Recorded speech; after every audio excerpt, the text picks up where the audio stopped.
नमस्कार मित्रांनो, शुभ सकाळ. तर सर्वप्रथम आज आपला महाराष्ट्रातला मोठा सण मकर संक्रांत आज आहे. तर सर्वप्रथम माझ्या सर्व मित्रांना मकर संक्रांतीच्या गोड गोड शुभेच्छा. प्रत्येक वेळेस खूप खूप शुभेच्छा म्हणते, पण आज गोड गोड शुभेच्छा म्हणणार आहे, कारण आपला हा सणच गोडव्याचा आहे. तर चला तर मग आपण पुढचा व्हिडिओ तुम्हाला दाखवण्याच्या अगोदर आपली बुकिंग कुठली होती, आपण कुठं आलो आहे, हे सर्वप्रथम तुम्हाला मी दाखवणार आहे. तर मित्रांनो, आपण आलो आज पैठणला. आणि पैठणला तर सगळ्यांना माहितीच आहे की आपली संत एकनाथ महाराजांची समाधी आहे इथं. आणि ज्ञानेश्वर महाराजांनी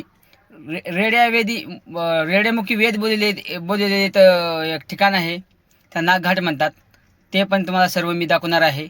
तर चला मग आपला व्हिडिओ सुरू करू. तर चला मग आता आपण दर्शनाला निघालोय.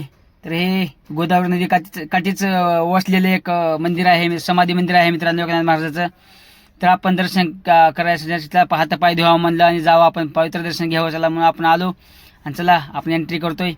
हे बघा, तर आता आपण हे खूप मोठे देवस्थान आहे मित्रांनो, मला पण माहीत नव्हतं, पण आज योगायोग आला आपला दर्शन घ्यायचा. आणि खूप आज मकर संक्रांती दिवशी मोठ्या आपल्या सणा दिवशी वारा दिवशी आज दर्शन होतं, हे मला खूप आनंद झाला. तर हे बघा, संत श्री निवृत्तीनाथ महाराजांचं आपलं दर्शन झालं. तुम्ही पण दर्शन घ्या मित्रांनो.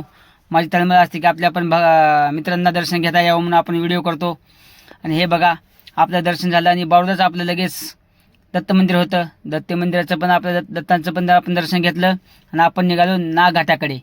नागघाटाकडे तुम्हाला तर आता मी सांगणारच आहे की नागघाट म्हणजे काय. नागघाटामध्ये आपल्या ज्ञानेश्वर महाराजांनी रेड्यामुखी वेद हे बोलवले होते, ते हे ठिकाण आहे मित्रांनो. इथं बघा, तुम्हाला मी भिंतीवर पण दाखवतोय, सगळं दाखवतोय. आता तर आपण डायरेक्ट इथं आलो आता हे ठिकाणावरती. इथेच ह्याच ठिकाणी ज्ञानेश्वर महाराजांनी रेड्यामुखी वेद बोलवले होते. तर हेच हे ठिकाण आहे. आणि आणि इथं रेड्याची समाधी पण आहे मित्रांनो, तुम्ही हे बघू शकता. तर हे बघा, इथं रेड्याची समाधी आहे. पूर्ण हे समाधी इथं आणि रेड्यामुखी हे समाधी त्याच्या बाजूलाच आपले ज्ञानेश्वर महाराज ग्रंथ घेऊन वाचत बसलेत.